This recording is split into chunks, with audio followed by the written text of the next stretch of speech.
amigos, bom dia, boa tarde, boa noite. Uma satisfação tê-los aí assistindo o nosso programa. Bem-vindos a mais um Café com Vírgula.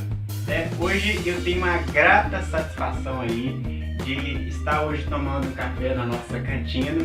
Dois grandes amigos aí que vai se apresentar daqui a pouco. Mas antes vamos às nossas redes sociais aí, onde você vai encontrar o nosso vídeo, compartilhar, dar um link e ajudar a gente a evangelizar através da internet este veículo, que tem sido utilizado, de forma muito ampla na apresentação de Jesus, do nome de Jesus, das virtudes da igreja.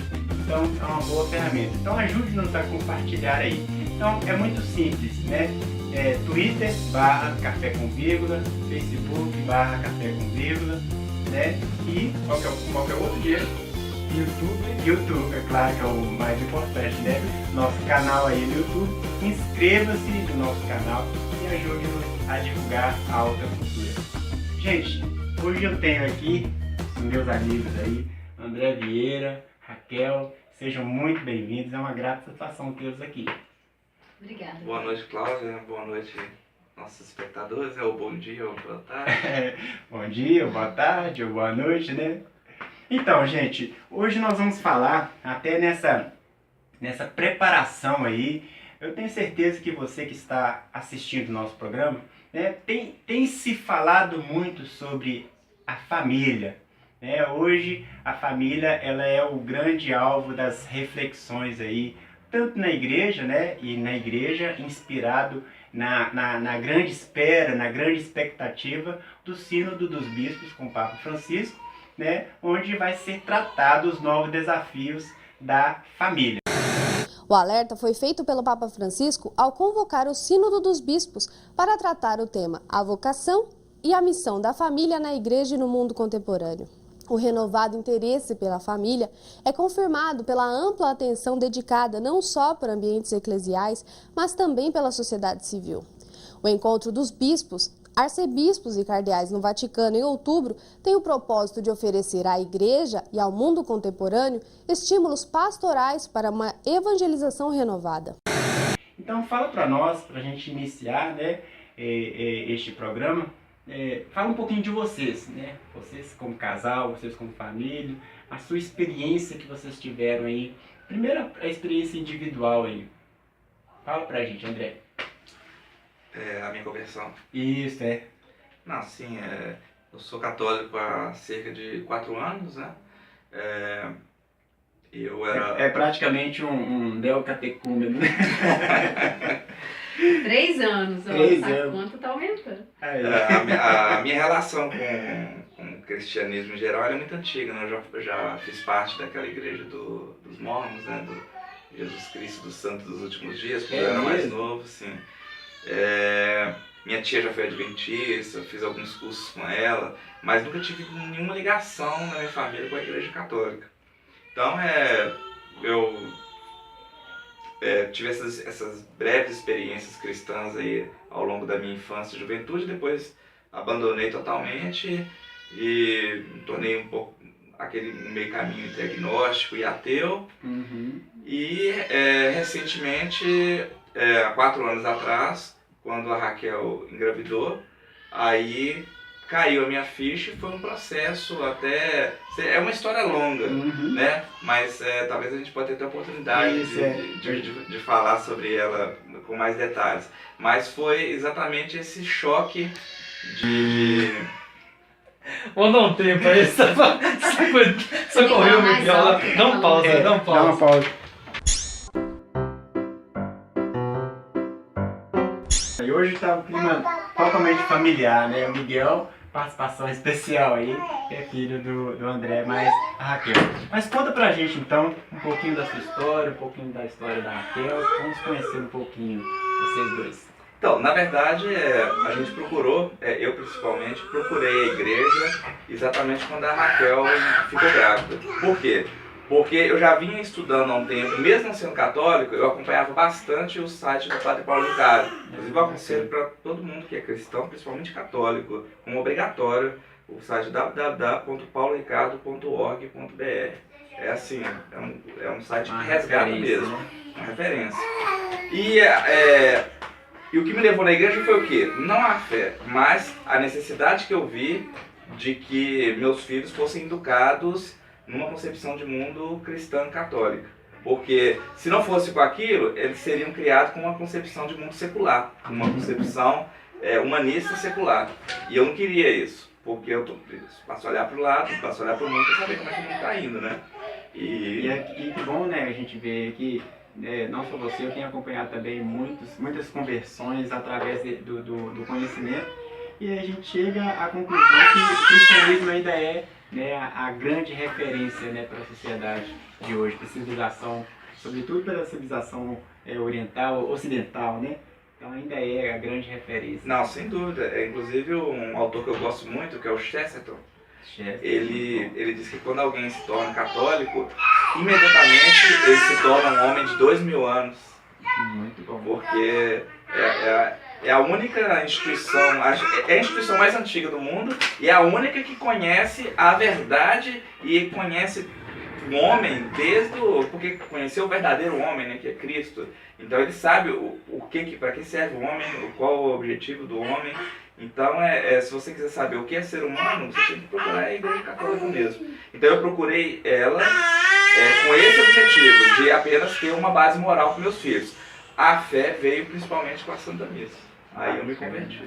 Bacana. E Raquel, conta pra gente um pouquinho da história. Eu sei que a Raquel já foi até capoeirista, né? Pois é, eu já fui de tudo um pouco. Eu sou contadora de histórias, né? E sempre tive muito contato com crianças. E como tive uma formação acadêmica, pedagógica, eu sempre achei que quando eu tivesse os meus filhos, eu tinha toda a base necessária para educar os meus filhos. Todo mundo falava, nossa, você vai ser uma ótima mãe, porque você consegue fazer 500 crianças ficarem sentadas te ouvindo. E eu sempre achei, realmente, quando eu tiver filho vai ser fácil. Mas quando eu engravidei, acho que a ficha que cai é exatamente essa, né? Qual é a formação seu filho, moral, né, que eu vou dar para essa criança? Porque é aí que você vê o paradigma. A escola, ela não tem a força para educar moralmente seu filho. Eu, como professora, como educadora, sei muito bem disso. Bacana. Né? E nem é essa a função da escola, função né? Porque a função, uma das coisas que mais marcou para mim na minha formação é exatamente que a escola ela tinha que dar um salto qualitativo no conhecimento que a criança tinha, né? Então o lugar da escola era o lugar do saber elaborado, e ser pai e mãe é diferente. Também tem essa concepção, né, de que a escola dá o diploma para os meus filhos, né, mas quem dá a educação é a família, né? Nós é que somos os educadores dos nossos filhos. Mas aí você teve essa experiência, né, através, e que bacana, né, a gente perceber isso, que na construção da família, na gestação da família, nasce essa conversão ao catolicismo, né? Então, partindo com a gente, então, André e Raquel, qual o conceito de família hoje que vocês têm, né? O que vocês acham que a família representa para a sociedade hoje? Bom, a família ela é o projeto de salvação da humanidade, né? Deus, quando quis salvar a humanidade, ele escolheu vir no seio de uma família, né? Então, porque Deus poderia ter escolhido qualquer forma para salvar a humanidade, né? Mas ele quis escolher a família. E é diferente o casal da família, porque é engraçado, quando você tem um homem e a mulher, você tem um casal.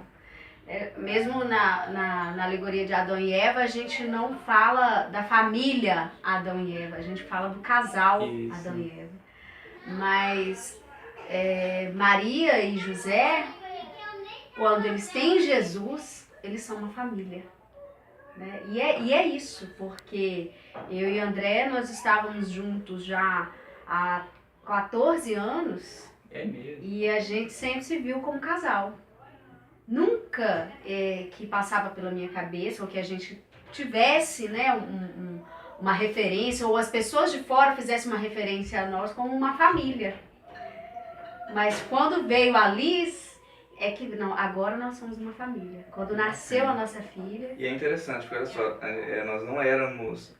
A Raquel sempre foi cristã, mas eu não era. E a gente, nós éramos um casal, e exatamente como ela falou, nós não nos víamos como uma família. E hoje a gente vê pessoas brigando para falar dos novos tipos de família, das novas modalidades, brigando para ser família, e dizendo que o cristianismo que tenta forçar, dizer o que é família. Não, eu não era cristão e, no entanto, eu não me via como família. Né? Então, realmente, você vê que a família, eu me senti como família, como um projeto que eu... Não, agora eu tenho que mudar, né? Sou uma família quando a Raquel engravidou. Aí mudou tudo, é o antes e depois. Bacana. E eu estava lendo hoje um documento do Papa Bento XVI, que é a transmissão da família, a transmissão da fé, né, através da família.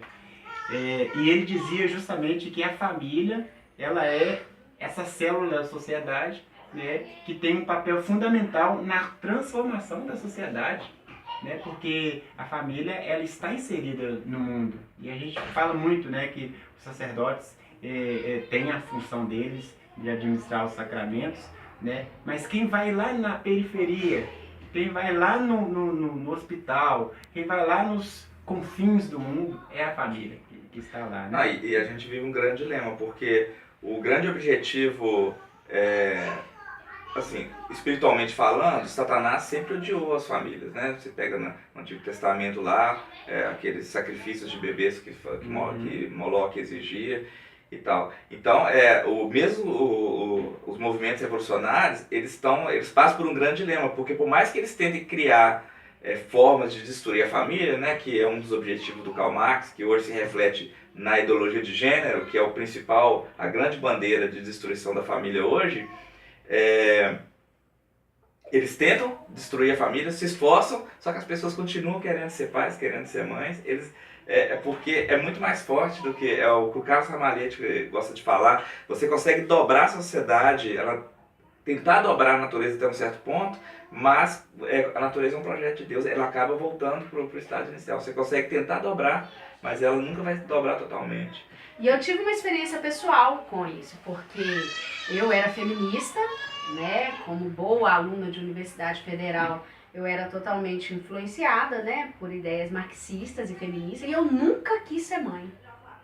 Na verdade, eu tinha aversão a ser mãe e era quase que uma meta na minha vida não gerar filhos. E eu achava que isso era uma das verdades mais absolutas que eu tinha na minha vida. Que em algum determinado ponto da minha vida eu falei, eu não preciso de filhos, eu vou fazer outras coisas menos ser mãe. E aí eu engravidei da Liz, a minha primeira gravidez não foi planejada.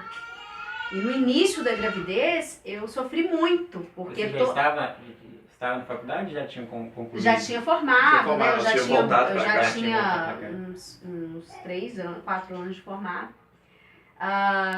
E aí quando eu engravidei da Liz no início, eu me senti muito mal, porque aquilo ia contra todos os projetos que eu tinha desde antes de entrar na universidade. Mas quando eu fui chegando para o final da gestação, já no 5º, no 6º mês, que eu fui sendo transformada, né? Eu agradeci muito a Deus, porque eu vi o tanto que eu estava errada. Quando a Liz nasceu, eu nasci. Ali a gente começou a viver. Porque o que eu achava que era vida, de ir para a faculdade federal e ter um diploma, e trabalhar, e ter um carro, isso era nada. Nada. Quando a minha filha nasceu, eu falei, agora eu vou começar a viver. E aí, bom, eu não queria ter nenhum, hoje eu quero ter um monte. Né? Parabéns! Nós já estamos no 3º, eu tô grávida do nosso 3º filho. E a gente quer ter mais um, a gente tem um exatamente por um pensamento desse, olha só, como a gravidez muda a mulher, você vê quão perverso é quando você vê determinadas ideologias, setores, tentarem convencer as mães de que é digno matar o próprio filho, né? De que é um intruso, um alienígena. Como se o filho fosse o pior inimigo. O pior inimigo, né? Isso é de uma violência psicológica que vai deixar sequelas. A gente só vai ver isso daqui a alguns anos, né? E a história que vai... E o tempo e a história que vai mostrar. Mas exatamente contra isso que a família está sob ataque e principalmente ao mesmo tempo que a gente vive aí uma época igual você falou da internet, né? A internet hoje, ela pode ser uma grande ferramenta de evangelização e de educação. Pelo menos pra gente, ela é essencial. Por outro lado também, ela torna mais fácil também a disseminação de ideologias. Os grandes inimigos da alma, né, como a igreja sempre disse, é o quê? É o mundo, o diabo e a carne, né? Quando a igreja está forte, presente, o cristianismo está forte, você não precisa se preocupar tanto com o mundo. Você tem que cuidar mais das questões espirituais, lutar contra o diabo e contra as fraquezas humanas. Só que a gente está vivendo uma sociedade em que claro que o mundo nunca vai ser mais perigoso que o diabo, mas está quase chegando lá. Né? Estamos no caminho. Estamos nos esforçando. A sociedade está se esforçando para isso. Então a gente está lutando contra tudo, cara. Você luta contra novela, contra TV, contra professores, né? Que antigamente a gente levava os filhos para a escola, a gente tinha uma segurança, né? Poxa, ali eles vão aprender. Na escola tá tranquilo. Na escola tá tranquila, eles vão aprender, eles vão ser educados, vão ser disciplinados. Hoje você não sabe se ele vai para a escola, se ele vai aprender ideologia de gênero, se ele vai fumar maconha, se ele vai aprender a fazer sexo antes do casamento. Então é uma luta, a luta triplicou, tá bem mais complicado.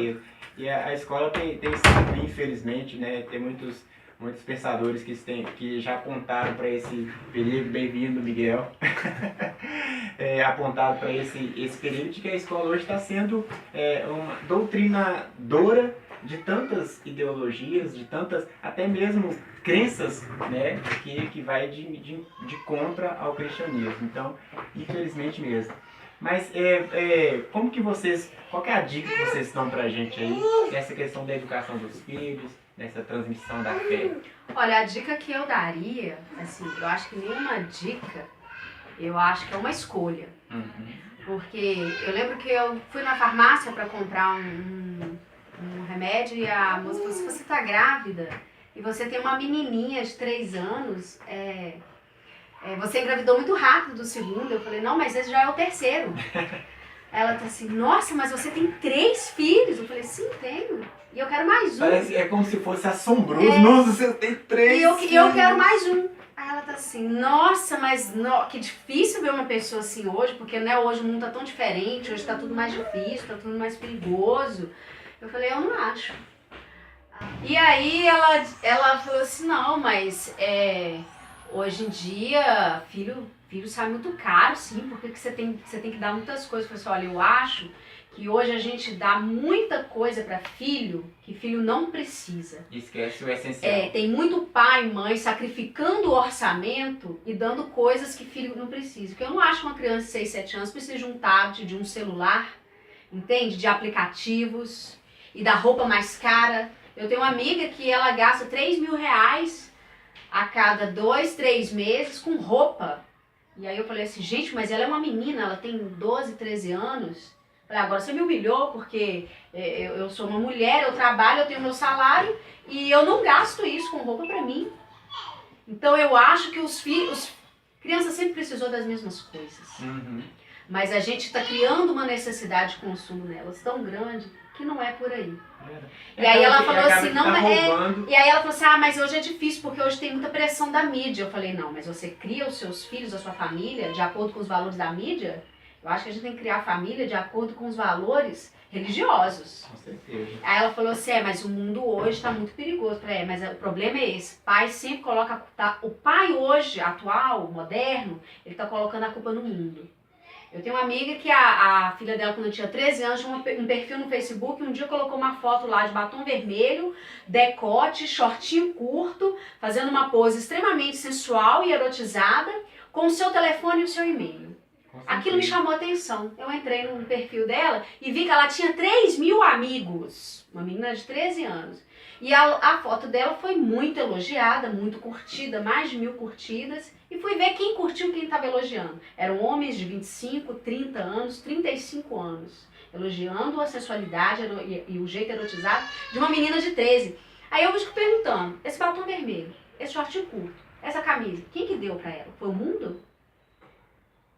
E esse computador que ela está acessando? E essa internet, quem que paga? Será que é o mundo? Eu acho que o pai e a mãe hoje, eles estão perdendo a medida. Porque nós estamos criando monstros dentro da nossa casa. E aí eu te falo, se uma menina dessa se perde, porque ela está se expondo a um perigo muito grande, né? Porque as redes sociais a gente vê o tempo todo, né? Coisas horrorosas acontecendo. Essa menina está se expondo a um perigo muito grande. E para mim, nesse caso, a responsabilidade é total dos pais. Alguém pode até dizer, né, André e Raquel, isso é um discurso religioso. Não, nós estamos falando aqui de questões muito práticas, né, o perigo que se tem nisso, né? Os pais, o que eles fizeram? Eles acham que hoje, para ser um bom pai, você precisa dar bens para seus filhos. E esquecem de dar atenção, de dar educação. Então, em resumo, focam nos bens materiais e esquecem bens, nem só espirituais, não vou nem falar nem de religião não, bens morais, né? Uma educação moral, e se preocupa mais em encher o filho de roupas, computadores. E eu vivi uma experiência na prática, porque quando eu me formei na UFMG e logo eu mudei para Campinas, em São Paulo, e fui dar aula numa escola para crianças muito ricas. Eu dei aula numa escola bilíngue. Os meus alunos, para você ter uma ideia, eles tinham helicóptero. Eram filhos de executivos, né? Eu tinha alunos do mundo inteiro, eu tinha alunos japoneses, coreanos, indianos, americanos, espanhóis, chineses. E eram todos filhos de executivos. Eu tinha aluno que o pai chegava na escola com segurança. Eu tinha alunos que não podiam ser fotografados nem no livro, no yearbook, né, que a gente falava, que é aquele livro que eles faziam no final do ano, porque eram filhos, né, de pessoas muito importantes, com muitos bens. E os meus alunos, eles iam para a Disney com muita frequência, assim, final de semana, feriado prolongado, eles iam para a Disney. E de lá traziam todos aqueles brinquedos, né, que eles compravam. Nessa escola, segunda-feira era o dia que eu podia ir com um brinquedo ou com a fantasia, porque como a criança passava o final de semana com o pai ou com a mãe, a segunda-feira ela tinha que levar o objeto do brinquedo ou da fantasia para que fosse um estímulo para ele para a escola. E era o mais engraçado. Essas crianças levavam brinquedos assim caríssimos, incríveis. Mas eu sempre fazia uma brincadeira com eles. Quem quer brincar com a teacher, põe o dedo aqui, que já vai fechar, não adianta chorar. Era tanta Barbie, tanta fantasia do Harry Potter, tanto sapatinho da Cinderela sendo jogado pro alto, mas aquilo virava 1000. E as crianças vinham brincar, descalças, rolar na grama, fazer cambalhota e abraçar. E eu te falo, essas crianças tinham pouquíssimo contato com os pais, porque eram pais que trabalhavam muito. O nível de carência dessas crianças, né? De altíssimo poder aquisitivo. E aí eu estou falando de gente rica de verdade, mesmo. O nível de carência deles e dos meninos que eu fui conhecer depois lá no Caladão, numa escola de periferia, que eu tinha um projeto de contação de histórias lá. O nível de carência dessas crianças era o mesmo. Era o mesmo. Eram crianças muito pequenas, né, de 1 até 6 anos. O nível de carência dessas crianças era o mesmo. Criança não quer brinquedo, criança não quer tablet, criança não quer celular, criança não quer roupa, criança não quer nada disso. A criança quer o pai, a mãe, a criança quer o amor dos pais. E é isso. E eu vivi essa experiência e foi o que me marcou e o que me deu muita coragem quando eu tive a minha filha de largar o meu emprego. Porque eu vi o quanto as crianças sofrem de não ter o cheiro da mãe. Porque a criança ela pode ficar o dia inteiro na creche, e eu entendo e respeito muito as mães que precisam trabalhar, porque elas sofrem de estar longe dos seus filhos. Tem aquele momento que a criança ela quer o cheiro da mãe. Quem tem criança pequena em casa sabe que ela pode brincar o dia inteiro, mas em algum momento ela sente falta de alguma coisa que nem ela sabe o que é. Mas ela só chega perto da gente, a única coisa que ela quer é cheiro de mãe. Bacana. Acho que fica uma grande mensagem hoje, né, para você que é mãe, você que é pai, né, família em geral. Ame mais o seu filho, né, esteja mais próximo. Se você tem ali 8 horas, 12 horas disponível para o seu filho, né, que use essas 8 horas, 12 horas disponível. Mas se você tem, como a Raquel falou, né, só 2 horas ou 5 horas por causa do trabalho, mas que seja intenso aquele momento com seu filho. Não terceirize a paternidade do seu filho, não terceirize a maternidade do seu filho. Você é pai, você é mãe, e ele vai sentir falta de você.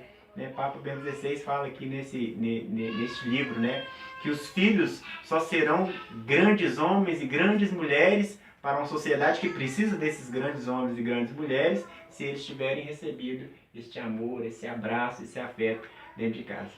E nós estamos finalizando, né, terminando o nosso programa, mas eu queria ainda que vocês dessem para a gente dicas, né, o que vocês acham que pode contribuir nessa educação desafiadora dos filhos, tanto na transmissão da fé quanto na transmissão do conhecimento dos nossos filhos.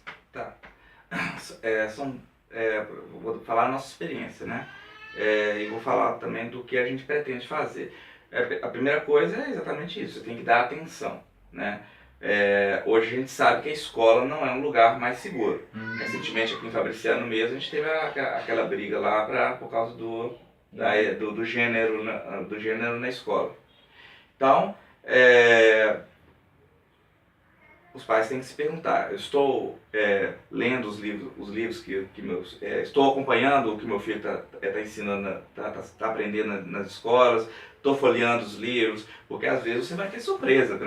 O material que eu recebo na internet de fotografias, de livros didáticos que o MEC aí do governo, dessa era do PT, tem colocado nos livros, é uma coisa horrorosa. Assim, a educação da fé, ela tem que ser coerente e permear todos os aspectos da sua vida, né? Porque não adianta a gente querer seguir uma doutrina, uma moral religiosa só no domingo de manhã.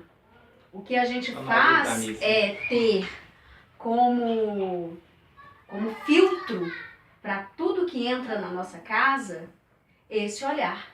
Então eu acho que a educação na fé, ela tem que passar por tudo que a criança recebe. E não deixar só pro catequista, né? O padre. Não, você é o primeiro catequista. E olha só, ser católico é a coisa mais fácil do mundo. É só você pegar um livrão amarelo que chama Catecismo e fazer o que tá ali. Tem segredo nenhum. Tem até um resumidozinho que chama o YouCat, que é o catecismo para jovem, mas você que é adulto também, que não tem paciência de ler o livrão. Esse YouCat também é pergunta e resposta. Só seguir o que tá ali que você vai ser um bom católico. E pra católico, gente, assim, tá muito fácil você dar uma educação de qualidade. Nossa, 2 milhões e não só isso. A gente está falando de uma educação clássica de muito valor, né? A igreja, ela é mãe da ciência, mãe das artes clássicas. Então a pessoa vai achar assim, mas você é uma fanática religiosa, o que você passa para os seus filhos? Os meus filhos, eles escutam música clássica, eles escutam música folclórica, os contos clássicos. Isso tem tudo no YouTube. Eu queria até falar um pouco desse conto clássico, mesmo que o programa estenda mais do que o normal. Porque é o seguinte, eu me especializei em livro infantil, porque eu comprei muito. Nossos filhos têm uma bibliotecazinha lá em casa que a gente montou, deve ter quase uns 200 livros. Né? Não, eu já contei 480. Eu parei de contar contigo. Da minha. Parabéns. Então, os contos clássicos, Chapeuzinho Vermelho, Bela Adormecida, eles tinham uma razão de ser quando eles foram criados. Na verdade, eles são releituras de contos ainda mais antigos, que são as fábulas de Esopo, La Fontaine, e eles têm um objetivo, que é o quê? É uma educação moral. Então, cada conto daquele, ele tem um aspecto psicológico, um aspecto moral, e ele tem uma razão de ser porque ele foi construído daquele jeito. Só que hoje em dia, o que acontece? Algumas pedagogas dizem que está ultrapassado. Então é difícil você encontrar, por exemplo, um livro da Chapeuzinho Vermelho que conta a história real, que é o quê? Que o lobo comeu a vovó e ou tentou comer e comeu a Chapeuzinho, e o caçador foi lá, matou o lobo e tirou a vovó ou a Chapeuzinho lá de dentro da barriga dele. É quase difícil, muito difícil encontrar. O que você vai encontrar com facilidade é o quê? É que o lobo não era mau. Um livro que a Chapeuzinho ensina que o lobo, na verdade, ele é vegetariano, então ele tem que comer vegetais. Né? Ou teve um outro que a Chapeuzinho Vermelho era um menino, então era a Chapeuzinho Vermelho, mas estava escrito lá, mas ninguém sabia por que chamava Chapeuzinho Vermelho, mas ele era um homem. Então, você tem... deturparam os contos clássicos, né? Então, mas é muito fácil os pais conseguirem os originais, porque você ainda tem na internet, no YouTube, se você procurar direitinho, você vai encontrar esse livro. Mas você tem que conhecer, você tem que lembrar, fazer um esforço de memória, de como não é simplesmente chegar e comprar um livro qualquer e colocar na mão do seu filho, né? Com todos as intervenções, né? Boas, intervenções da família. Muito bom. Gente, eu queria agradecer a presença do André, foi muito esperado a sua presença aqui, Raquel, foi muito esperado a presença, né? Raquel tem uma, só bem rapidinho, Raquel, você tem aí um projeto que é a Flora Manga, né? Você quer falar um pouquinho, bem resumido aí? Pois é, a Flora Manga, ela nasceu desse encontro, né, com a infância, porque na faculdade eu tinha um projeto de pesquisa que a gente estudava a infância e a cidade. Então eu sempre pensei em formas de como conseguir me comunicar com essa infância. E foi através das histórias, né? E desse mundo de fantasias. Eu costumo dizer que educar uma criança é você educar para o belo, educar para a beleza, educar para o sonho e para a sensibilidade.